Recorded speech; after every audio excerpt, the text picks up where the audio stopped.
Los constructores modernos necesitan acero, hormigón y planos. Los constructores medievales no tenían nada de eso. Y aún así, sus estructuras siguen en pie. ¿Cómo? No por casualidad. Había trucos tan precisos, tan efectivos, que todavía no podemos replicarlos completamente. Algunas de las cosas que hicieron desafían todo lo que creemos saber sobre la construcción. Entonces, ¿cómo lo lograron? Comencemos con uno de los métodos más simples y desconcertantes que utilizaron para construir muros que aún no se han derrumbado después de siglos. Los muros de piedra seca son exactamente lo que parecen. Muros construidos con piedra sin utilizar mortero, cemento o pegamento para mantenerlos unidos. Solo rocas apiladas sobre rocas.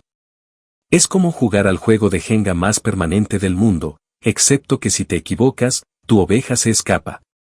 Estos muros llevan en pie más de 1000 años. Mientras que los edificios modernos se agrietan y se desmoronan después de unas décadas, estas antiguas pilas de piedra se ríen de la cara del tiempo. El secreto no está en lo que añadieron, sino en lo que dejaron fuera. Los constructores medievales se convirtieron en maestros en la lectura de piedras como si fueran libros. Sabían qué rocas encajarían perfectamente unas sobre otras. Cada piedra fue elegida cuidadosamente y colocada de manera que su peso presionara las piedras de abajo, creando un sistema de bloqueo natural que funcionó mejor que el adhesivo artificial. Los espacios entre las piedras no eran errores. Eran genios. El agua podría fluir a través de ella en lugar de congelarse y expandirse y romper la pared. Como un drenaje medieval que realmente funciona, a diferencia de su sótano, estas paredes se flexionan y se mueven con el suelo en lugar de luchar contra él, ajustándose a los cambios estacionales. Hablando de cosas que se doblan sin romperse, la estructura de madera medieval creó edificios que se movían como bailarines en lugar de permanecer rígidos como soldados. Estas estructuras utilizaban uniones de mortaja y espiga, básicamente piezas de un rompecabezas de madera que encajaban perfectamente y se fijaban en su lugar con clavijas de madera. Es como si el edificio estuviera haciendo yoga mientras las estructuras modernas simplemente permanecen allí siendo obstinadas hasta que se rompen. Los maestros carpinteros curaban su madera durante años antes de utilizarla. Comprendieron que la madera verde se encogería y deformaría. Así que lo dejaron secar completamente primero. Luego cortaron uniones precisas que se irían apretando con el tiempo a medida que la madera continuaba secándose y las clavijas de madera se hinchaban con la humedad. A menudo, todo el armazón se ensamblaba primero en el suelo, como si se tratase de un gigantesco rompecabezas tridimensional. Luego, toda la comunidad se reunía para levantar el granero y colocar las secciones del marco en su lugar. Estos eventos se convirtieron en celebraciones donde el trabajo y la socialización se daban juntos. Estos marcos flexibles podrían soportar terremotos que derribarían edificios de piedra rígidos. Hablemos de muebles ensamblados que realmente funcionaron. La carpintería era tan precisa que los marcos podían desmontarse y trasladarse a nuevas ubicaciones. Pero aunque estos marcos proporcionaban el esqueleto, el techo necesitaba algo especial. Los techos de paja estaban hechos de paja de junco de agua o de brezo. Básicamente, cualquier planta larga y flexible que creciera cerca. No se trataba simplemente de colocar un poco de césped encima de tu casa. La técnica de techado con paja era una ingeniería seria disfrazada de trabajo agrícola que requería años de capacitación. El secreto estaba el grosor. Estos techos a menudo tenían un espesor de 2 pies o más. Eso es suficiente aislamiento para poner celoso a un oso polar. Todo ese material vegetal atrapaba el aire, creando una barrera natural que mantenía las casas frescas en verano y cálidas en invierno sin necesidad de calefacción o refrigeración artificiales. El techo se construía en un ángulo pronunciado, normalmente entre 45 y 60 grados. La lluvia caía sobre el espeso techo de paja y se escurría inmediatamente. La pronunciada pendiente significaba que el agua nunca tenía tiempo de llegar o encontrar su camino hacia el interior, incluso durante las tormentas. Los Satchers trabajaban de abajo hacia arriba, superponiendo cada nueva capa como las escamas de un pez. Un techo de paja bien construido podría durar 50 años con un mantenimiento básico. Compare eso con las tejas de asfalto modernas que necesitan ser reemplazadas cada 15 a 20 años. ¿Pero de qué sirve un techo resistente a la intemperie si no se puede ver nada en el interior? Antes de que el vidrio se volviera común, los constructores medievales se volvieron creativos con vejigas de animales para las ventanas. Sí, vejigas de cerdo y de vaca. Suena asqueroso hasta que te das cuenta de que en realidad fue brillante. Esto no era desesperación. Fue una ingeniería práctica que utilizó materiales disponibles y que funcionan sorprendentemente bien. Las vejigas frescas se lavaron cuidadosamente, luego se estiraron y se secaron hasta que se volvieron translúcidas. Estas ventanas de vejiga dejan pasar la luz mientras mantienen afuera el viento, la lluvia y la nieve. Fueron tratados con aceite o cera para hacerlos más flexibles y resistentes a la intemperie. Para las familias pobres, esta era la diferencia entre vivir en una cueva oscura o tener luz natural en el interior de su casa. El vidrio era increíblemente caro y difícil de transportar sin romperse. Las vejigas eran gratuitas si criabas animales o baratas en el carnicero local. Las vejigas proporcionaban privacidad al tiempo que permitían la entrada de luz. Podías ver formas y sombras a través de ellos, pero no detalles. La instalación fue sencilla, se encajaron en marcos de madera y se sujetaron en su lugar con finas tiras de madera o cuerda. Si bien las ventanas de vejiga resolvieron el problema de la luz, las paredes en sí necesitaban un enfoque diferente. La construcción con patos y perros creó paredes hechas básicamente de palos y barro. Pero la ingeniería detrás de esto fue sorprendentemente sofisticada. Se clavaron estacas de madera verticales en el suelo.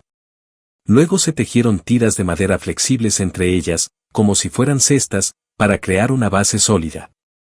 Es como hacer una cesta del tamaño de una pared excepto que en lugar de llevar fruta, lleva el peso del techo.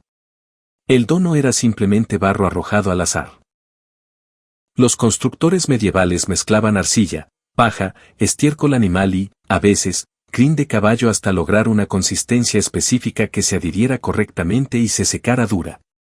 El estiércol animal contenía fibras y agentes aglutinantes que hacían que la mezcla fuera más fuerte cuando se secaba. Además, una vez se secó, el olor desapareció. Las proporciones tenían que ser exactas. Demasiada arcilla y se agrietaría al secarse. Si fuera muy poco, no se mantendría unido durante los cambios climáticos. El peinado se aplicó en capas. Primero se aplicó una capa áspera presionada sobre el tejido de wattle y luego capas de acabado más suaves que crearon la superficie final de la pared. Estos muros proporcionaban un aislamiento excelente y podían repararse fácilmente con materiales locales. Pero los muros de contención y de hormigón necesitaban cimientos sólidos para mantenerse secos. Los cimientos de escombros se construyeron cavando zanjas y llenándolas con piedras sueltas. Cualquier roca que se encontrara en el lugar o que pudiera extraerse fácilmente de una cantera cercana. Puede parecer descuidado, pero los constructores medievales sabían exactamente lo que hacían y entendían la mecánica del suelo. La clave fue el drenaje.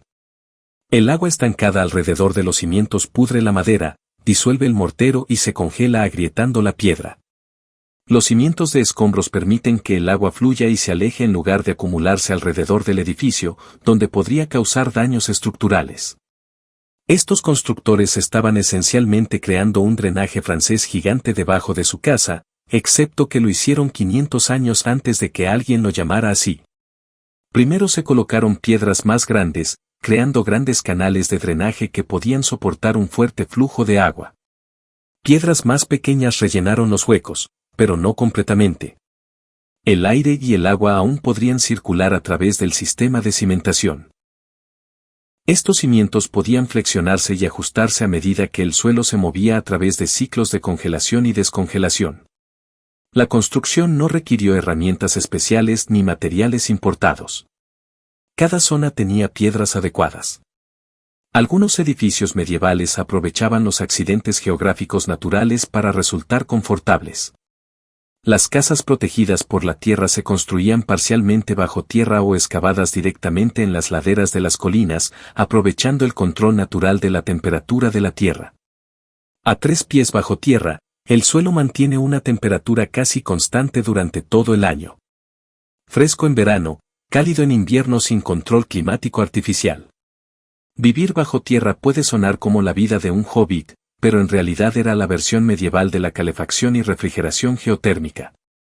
La masa térmica de la tierra circundante absorbía calor durante los días cálidos y lo liberaba lentamente durante las noches frías.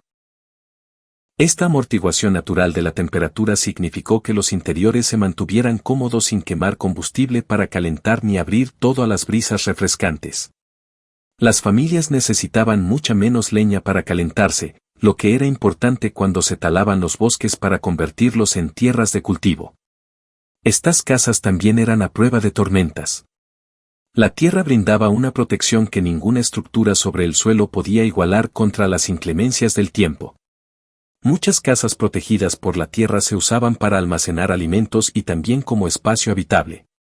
Las temperaturas frescas y constantes eran perfectas para evitar que los cereales, las verduras y las carnes en conserva se echaran a perder. Ya sea sobre o bajo tierra, todas las casas medievales necesitaban calefacción. Las casas medievales originalmente tenían el fuego encendido justo en el medio de la habitación principal, sin chimenea alguna. Parece una receta para el desastre, pero en realidad funcionó mejor de lo esperado, suponiendo que no te importara oler a fogata permanentemente.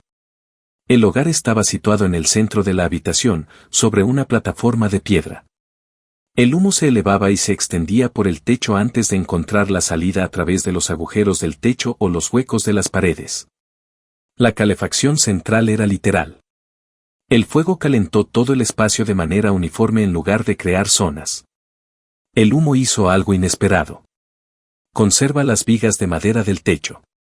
A medida que el humo circulaba alrededor de la madera, depositaba sustancias químicas que actuaban como pesticidas y conservantes naturales. Las vigas del techo a menudo duraban siglos sin pudrirse ni sufrir daños por insectos. Cocinar también era más fácil alrededor de un fuego central. Varias personas podrían trabajar simultáneamente y se podrían suspender ollas grandes desde diferentes ángulos. La ubicación central hizo que la preparación de comidas fuera una actividad social. Entrar y salir de estas cálidas casas requería una atención especial. Las puertas medievales solían construirse más anchas por dentro que por fuera. Estrecho en su encuentro con el muro exterior, para luego ensancharse gradualmente hacia el espacio interior. Esta forma inusual parecía extraña, pero resolvió múltiples problemas a la vez con una ingeniería elegante. Es como un embudo, excepto que en lugar de verter líquido, estás vertiendo personas mientras mantienes afuera el aire frío. Esta forma redujo significativamente la corriente de aire. El aire frío del exterior que incidía a través de la estrecha abertura exterior no podía entrar directamente a la habitación, sino que tenía que atravesar un pasaje en ángulo. El diseño cónico también hacía que las puertas fueran más fáciles de defender durante los ataques y era estructuralmente más fuerte que las aberturas de lados rectos. La construcción de puertas cónicas requería un hábil corte de piedra o una cuidadosa estructura de madera. Los ángulos debían calcularse con precisión para que las puertas encajaran correctamente y el paso pareciera proporcional. Algunos incluían asientos de piedra integrados en las gruesas paredes. La técnica funcionó tanto con construcción en piedra como en madera, mostrando la versatilidad de este diseño. Una vez dentro, la gente caminaba sobre pisos que estaban inteligentemente diseñados. Los pisos de tierra compactada se creaban compactando capas de tierra, arcilla, cal o cenizas hasta formar una superficie dura y lisa que podría durar décadas con el mantenimiento adecuado. Esto no era solo suciedad. Se trata de un suelo de ingeniería elaborado con materiales cuidadosamente seleccionados que ofrecen un mejor rendimiento que muchas alternativas. Construir un suelo pisoteando tierra suena como la rabieta más productiva del mundo. Algunos pisos estaban sellados con sangre animal, que contenía proteínas que se endurecían al secarse, creando una capa impermeable natural que era sorprendentemente duradera. El aceite de linaza era otro sellador común que se absorbía en la tierra compactada y se endurecía para crear una superficie limpiable. Las reparaciones fueron sencillas y baratas. Se podrían excavar las áreas desgastadas, agregar material nuevo y volver a compactar y sellar la sección. No es necesario reemplazar secciones enteras ni combinar materiales de proveedores distantes. Todo lo necesario estaba disponible localmente. Diferentes materiales crean pisos con diferentes propiedades. Arcilla para dureza y resistencia al agua. Cal mezclada con ceniza para obtener un color más claro y efectos antibacterianos. Las técnicas para unir estructuras de madera por encima de estos pisos eran igualmente ingeniosas. La construcción con clavijas de roble utiliza clavijas de madera dura para asegurar las uniones del marco de madera en lugar de clavos o tornillos de metal. No se trataba de trozos de madera colocados al azar en agujeros. Eran sujetadores hechos con precisión que en realidad se fortalecían con el tiempo gracias al movimiento natural de la madera. Es como ensamblar muebles medievales, excepto que las clavijas de madera realmente funcionaron y no se desprendieron después de 3 movimientos. Al estar expuestas a la intemperie, las clavijas absorben la humedad de la lluvia y la humedad, lo que hace que se hinchen y se adhieran a la madera circundante con más fuerza. Durante los periodos secos, se encogen ligeramente, lo que permite que la estructura de madera se ajuste y se asiente sin crear grietas por tensión. Las clavijas se cortaron de madera dura de roble curado, la parte más densa y fuerte del árbol. Tenían una forma ligeramente más grande que sus agujeros, lo que creaba ajustes de fricción ajustados que sujetaban todo de forma segura. Las clavijas eran completamente anticorrosivas. Los clavos de hierro se oxidan y se expanden, acabando por romper la madera que se supone que deben mantener unida. Las clavijas de roble pueden durar tanto como la madera circundante sin debilitar las uniones. Estas robustas estructuras necesitaban protección del agua. Los constructores medievales tallaron canales de drenaje directamente en bloques de piedra o vigas de madera para controlar el flujo de agua de lluvia alrededor de sus edificios. La gestión del agua no fue una cuestión de último momento. Fue diseñado dentro de la estructura desde el comienzo de la construcción. Básicamente convirtieron la construcción de edificios en plomería, excepto que con martillos y cinceles en lugar de llaves para tubos. Muchas canaletas se integraron directamente en el diseño arquitectónico en lugar de agregarse más tarde. Los constructores de iglesias tallaron elaboradas gárgolas que servían como caños decorativos, dirigiendo el agua lejos de las paredes y añadiendo un toque artístico. Las gárgolas no eran solo decoración.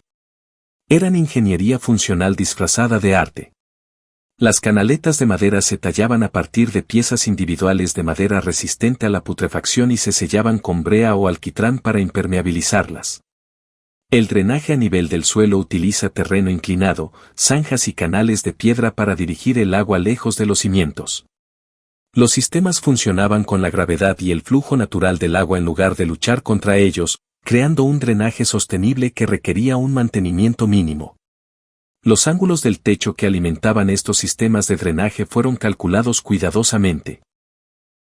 Los techos medievales se construían con pendientes pronunciadas, generalmente de 45 o más, lo que los hacía parecer radicalmente diferentes de las pendientes más suaves comunes en los edificios modernos.